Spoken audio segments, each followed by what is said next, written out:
सोचिए अगर दिन में 24 की जगह 26 घंटे होते तो कैसा होता। खैर, ज्यादा घंटे तो नहीं मिल सकते, लेकिन हम उन 24 घंटों से कहीं ज्यादा हासिल कर सकते हैं। आज हम टाइम मैनेजमेंट के कुछ ऐसे ही राज जानने वाले हैं जो किसी के भी दिन को पूरी तरह बदल सकते हैं। है ना ये सोचने वाली बात। हम सब दिन की शुरुआत एक ही खजाने के साथ करते हैं, पूरे 24 घंटे। लेकिन दिन के आखिर में कुछ लोग कमाल कर जाते हैं और कुछ बस थके हारे रह जाते हैं। तो फर्क कहाँ है? यही वो पहेली है जिसे आज हम सुलझाने वाले हैं। देखिए, टाइम मैनेजमेंट एक्सपर्ट ली कॉकरेल के हिसाब से हम सब एक बहुत बड़ी गलतफहमी में जीते हैं। हम सोचते हैं कि हमें टाइम को मैनेज करना है, लेकिन सच तो ये है कि टाइम को कोई मैनेज नहीं कर सकता। वो तो अपनी रफ्तार से चलता रहेगा। असली खेल है खुद को मैनेज करना, मतलब अपनी आदतों को, अपने फैसलों को। तो ये टाइम मैनेजमेंट नहीं बल्कि सेल्फ मैनेजमेंट है, और यहीं से सारा खेल बदलना शुरू होता है। तो चलिए सबसे पहले जड़ तक चलते हैं। समय के साथ असली प्रॉब्लम क्या है? बात घड़ी की टिक टिक की है ही नहीं, बल्कि उस सोच की है जिसके साथ हम अपना दिन शुरू करते हैं। असली बदलाव तब आता है जब हम पूरी जिम्मेदारी लेते हैं और ये समझते हैं कि कंट्रोल हमारे अपने हाथ में है। देखिए, दिन जीने के ना मोटे तौर पे दो तरीके होते हैं। एक तरफ है रिएक्टिव जीवन, मतलब हमारा दिन फोन के नोटिफिकेशंस, अचानक आए ईमेल्स और दूसरों के जरूरी कामों के हिसाब से चलता है। दिन के आखिर में लगता है कि सब कुछ बिखर गया। और दूसरी तरफ है इरादे वाला जीवन, जहां हम पहले से तय करते हैं कि हमारे लिए क्या जरूरी है और हमारा दिन उसी के इर्द गिर्द घूमता है। अब सवाल यह है कि ज्यादातर वक्त कहां गुजर रहा है। और ये जो लाइन है ना, ये सब कुछ कह देती है। जब हम अपने दिन को कोई दिशा नहीं देते, तो दुनिया की दूसरी चीजें, चाहे वो सोशल मीडिया हो या कोई फालतू की मीटिंग, हमारे दिन पर कब्जा कर लेती हैं। अपने दिन का कंट्रोल अपने हाथ में रखना एक चॉइस है, कोई डिफॉल्ट सेटिंग नहीं। तो सवाल यह है कि उस रिएक्टिव लाइफ से निकलकर इरादे वाली जिंदगी में कैसे आया जाए। जवाब छिपा है एक डेली ब्लूप्रिंट बनाने में। यह एक बहुत ही सिंपल लेकिन इतनी पावरफुल आदत है जो पूरे दिन का नक्शा बदल सकती है। और इसकी शुरुआत होती है सुबह की एक छोटी सी रस्म से। ये कोई मुश्किल काम नहीं है, बस 3 आसान से स्टेप्स हैं। पहला, हर सुबह बस 10 मिनट का शांत वक्त निकालिए। दूसरा, टेक्नोलॉजी को साइड में रखकर एक पेन और कागज उठाइए। कॉकरेल कहते हैं कि जब हम हाथ से कुछ लिखते हैं तो वो हमारे दिमाग में ज्यादा मजबूती से बैठ जाता है, एक कमिटमेंट बन जाता है। और तीसरा, उस दिन के 5 से 10 सबसे जरूरी काम लिख डालिए। बस इतना करने से आपके दिमाग को एक क्लियर सिग्नल मिल जाता है कि आज ये काम मेरे लिए सबसे ज्यादा जरूरी है। लेकिन रुकिए, सिर्फ एक लिस्ट बना लेना ही काफी नहीं है।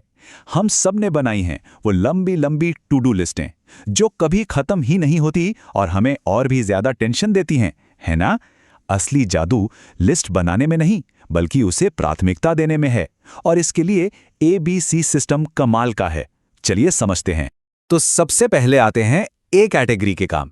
ये वो काम है जिन्हें करना ही करना है, जैसे क्लाइंट की कोई डेडलाइन है या कोई बहुत जरूरी अपॉइंटमेंट।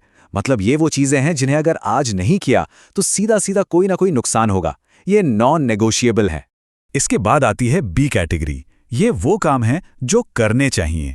ये जरूरी हो सकते हैं, जैसे अपनी फाइलों को ठीक से लगाना या कुछ रूटीन ईमेल्स भेजना, लेकिन ये आज ही करने जरूरी नहीं हैं।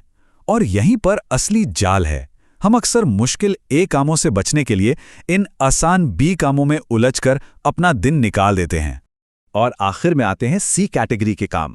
मतलब ये वो काम है जिन्हें करना अच्छा लगता है। ये ना तो अर्जेंट है और ना ही जरूरी, जैसे अपनी पुरानी तस्वीरों को सॉर्ट करना। इनको एक इनाम की तरह देखिए कि जब सारे जरूरी काम निपट जाएंगे तब इन्हें मजे के लिए करेंगे। और ये लाइन, ये तो दिमाग में बिठा लेने वाली बात है। कोई भी अपना पूरा दिन बी और सी कामों में बिताकर खुद को बहुत बिजी महसूस कर सकता है, लेकिन दिन के आखिर में एहसास होता है कि जो काम सच में मायने रखता था वो तो वहीं का वहीं रह गया। इसी को कहते हैं फेक प्रोडक्टिविटी। मतलब भाग दौड़ तो बहुत हुई, पर मंजिल की तरफ एक कदम भी नहीं बढ़े। ठीक है, तो अब हमारे पास एक प्रायोरिटी वाली लिस्ट है। ये एक बहुत बड़ी जीत है, लेकिन ये अभी सिर्फ आधा काम हुआ है। अब इस लिस्ट को एक एक्शन प्लान में बदलना है। चलिए देखते हैं कि कैसे अपने दिन को एक क्लियर डायरेक्शन दिया जाए, उसे विजिबल बनाया जाए। इसी को कहते हैं टाइम ब्लॉकिंग का जादू। आप सिर्फ ये नहीं लिखते कि क्या करना है, बल्कि ये भी तय करते हैं कि कब करना है। जैसे यहां आप देख सकते हैं, प्रोजेक्ट रिपोर्ट के लिए सुबह 9 से 10:30 बजे का वक्त फिक्स है। जब हर काम को एक टाइम स्लॉट मिल जाता है तो दिमाग से फैसले लेने का बोझ हट जाता है। आपको बस अपने बनाए हुए प्लान को फॉलो करना होता है। तो अब हमारे पास एक बढ़िया प्लान है, एक शेड्यूल है, सब कुछ परफेक्ट लग रहा है ना? लेकिन एक छिपा हुआ दुश्मन है जो सबसे बेहतरीन प्लान को भी बर्बाद कर सकता है, और वो है डिस्ट्रैक्शन यानी विकर्षण। और इससे लड़ने का हमारा सबसे बड़ा हथियार है अनुशासन। यही हमारी असली सुपर पावर है। और अच्छी खबर यह है कि अनुशासन कोई जादू नहीं है, ये एक प्रैक्टिस है। अपने फोन की नोटिफिकेशन बंद कर दीजिए। मल्टीटास्किंग के धोखे में मत आइए, साइंस भी कहता है कि ये काम नहीं करता। अपने काम करने की जगह को डिस्ट्रैक्शन फ्री बनाइए। ये छोटे छोटे कदम ही धीरे धीरे गहरी एकाग्रता की आदत बनाते हैं। और हाँ, हमें अनुशासन को देखने का अपना नजरिया बदलना होगा। ये कोई सजा या बंधन नहीं है, बल्कि ये आज़ादी है। उस गिल्ट और पछतावे से आज़ादी जो एक बर्बाद हुए दिन के बाद महसूस होती है। ये वो गहरी संतुष्टि है जो एक प्रोडक्टिव दिन के आखिर में मिलती है।